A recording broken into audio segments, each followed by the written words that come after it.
Hey, this is Maxtan. This is Candid at the Movies. I'm here to give you a movie review of The Wrecking Crew. The Wrecking Crew is now streaming on Amazon Prime, starring Jason Momoa, Dave Bautista, Marina Baccarin, Frankie Adams, Jacob Batalon, Stephen Root, and Claes Bang. Okay, so this movie is solid. This is almost like a throwback movie that kind of takes you back to like the late 90s, early 2000s. There's a certain style, a certain way that this movie is. And this kind of took me back there and I was really appreciative of it.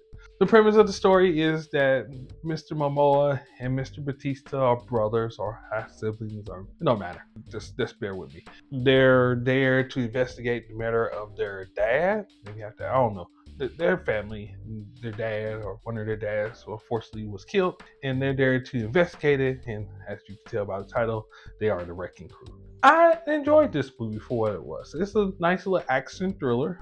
I wish there was a little bit more action and a little bit less monologues and exposition, but ultimately when there was action, it's a rated R movie, so be careful what you watch with your kids, mostly for the gore. I think there was an appropriate amount of gore, especially for an Amazon series. I had fun with it.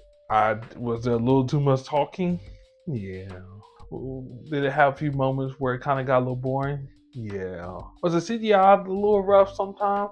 Yeah, but for an Amazon movie that just came out of nowhere, that had probably spent more money on the two major actors than anybody else, it was worth it. You have some comedic performances. I laughed when I was supposed to laugh. Overall, it was just a fun time. The only thing I didn't like about it was it really didn't establish a villain until the second act, and well, technically the end of the second act. And then it tried to throw like three villains at you at the same time, and then kind of had to fight through it. And it tried to have a needle drop because it was a 2020 movie instead of a 2010 movie, and it kind of went to Kill Bill all of a sudden. And I was really confused why we were doing so many different fights and jump cuts, and it was just really weird. And like the villain truly didn't show up to the last second of the end of the second act, and then it was almost a fake out to the next one, and so the mystery part kind of got a little sidetracked.